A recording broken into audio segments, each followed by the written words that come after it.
Chapter 2 है Hindi class 10th भारतीय क्या बोलते हैं बिहार बोर्ड का पद। सेकंड पद है रसखान का काव्यखंड। इनका जन्म कब और कहाँ हुआ, यानी रसखान का। रसखान के जीवन के संबंध में सही सूचनाएं प्राप्त नहीं होती है, परंतु इनका जन्म 1548 ईस्वी के आसपास राजवंश से संबंधित एक संपन्न पठान परिवार दिल्ली में हुआ था। कवि का पूरा नाम क्या है? कवि रसखान का पूरा नाम है सैयद इब्राहिम खान खाना बताया गया है। ये मूलतः मुसलमान थे। कवि रसखान के मार्गदर्शक कौन थे? गोस्वामी विट्ठल नाथ ने इनका मार्गदर्शन किया। इनकी मृत्यु कब और कहाँ हुई थी? इनकी मृत्यु 1628 ईस्वी के आसपास ब्रजभूमि में हुई थी। इनकी रचनाओं का उल्लेख करें। रसखान की मुख्य दो रचनाएं सुजान और रसखान तथा प्रेम वाटिका। सुजान रसखान में कृष्ण प्रेम में आधारित कवि एवं ये हैं, तो प्रेम वाटिका में प्रेम विषयक दोहे हैं। इनकी रचनाओं से कौन प्रभावित हुए और उन्होंने क्या कहा? रसखान की रचनाओं से मुग्ध होकर भारतेंदु हरिश्चंद्र ने कहा था, इन मुसलमान हरिजनन पे कोटिन हिंदू पारियो। रसखान रचनावली के छंद संकलित नाम लिखें। रसखान रचनावली से कुछ छंद संकलित हैं, दोहे, सोरठा और सवैया। कवि ने माली मालिन किन्हें और क्यों कहा है? कवि ने राधा कृष्ण को माली मालिन इसलिए कहा है क्योंकि ये दोनों प्रेम वाटिका के युगल रूप हैं। इन्हीं दोनों के आपसी संयोग से कवि का रसिक हृदय प्रेम रस से अभिषिक्त होता है। जैसे माली मालिन के संयोग से वाटिका शोभा पाती है, वैसे ही प्रेम स्वरूप राधा एवं प्रेम रूप कृष्ण के युगल रूप से कवि का प्रेम पुष्ट होता है। द्वितीय दोहे का काव्य सौंदर्य स्पष्ट करें। प्रस्तुत दोहे में कृष्ण के अपूर्व रूप लावण्य का वर्णन है। श्री कृष्ण के दोहे ऐसे मनोहर रूप को देखकर कवि इस प्रकार आकृष्ट होता है कि उसे अपने आप की सुध नहीं रहती। उसका मन कृष्ण के मोहक रूप पर अटक जाता है। जैसे धनुष पर चढ़ाया गया बाण खींचे जाने पर बाण छूटता है। तात्पर्य यह है कि श्री कृष्ण का अलौकिक सौंदर्य देखते ही उसकी आंखें हर क्षण उसी सौंदर्य को देखते रहना चाहती है, जिस कारण आंख पर उसका कोई अधिकार नहीं रहता, अर्थात कवि का हृदय उनके सौंदर्य रूपी बाण से बंध गया है। प्रस्तुत पद की भाषा, अब यहाँ मुख्य रूप से कहना यह है कि कवि ईश्वर के प्रेम रूप में इस तरह बंध गए हैं जैसे कोई उनका अपहरण कर लिया है, चुरा लिया है, तो कवि के पास अब मन नहीं है। इसलिए कहते हैं अब बेमन मैं क्या करूं, पड़ी फेर के फंद।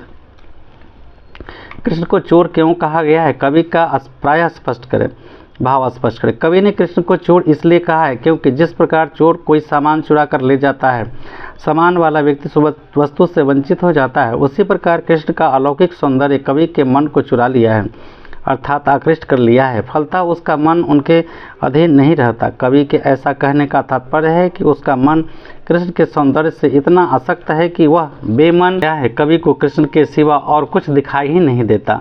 वह कृष्ण के प्रेम रस में पूर्णतः डूब गया है। अतः इस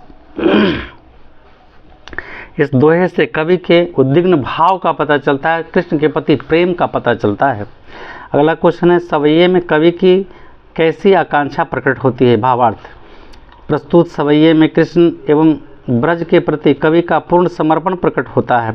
कवि की उत्कृष्ट आकांक्षा है कि वह किसी भी रूप में ब्रज में ही निवास करे। वह संसार के हर सुख का त्याग कर सकता है, लेकिन कृष्ण तथा ब्रज का त्याग सर्वथा असंभव है।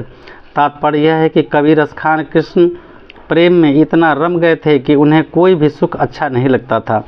कवि का अपनी हार्दिक इच्छा प्रकट करता है कि यदि कृष्ण की लाठी तथा कंबल मिल जाए तो मैं तीनों लोकों का राज सुख हंसते हंसते त्याग दूं, क्योंकि इस बहाने उसे कृष्ण का स्पर्श सुख मिल जाएगा। इसी कारण कवि आठों सिद्धियों और नवनिधियों जैसे दुर्लभ सुख की नंद की गैया चराते हुए विसार देने की इच्छा जाहिर करता है। इतना ही नहीं, सोने के चमचमाते महल में रहने की अपेक्षा वृंदावन के निकुंजों में रहना बेहतर मानता है। इस प्रकार हम देखते हैं कि कवि सवैये में कृष्ण एवं ब्रज के प्रति कवि ने अपना अनन्य प्रेम प्रकट करते हुए यह स्पष्ट करने का प्रयास किया है कि भक्ति भाव प्रधान होती है, जिस कारण इष्ट की हर वस्तु में एक आनंद की अनुभूति होती है। जैसे ऐसा लगता है कि उसमें हमारे इष्ट देव साक्षात हैं।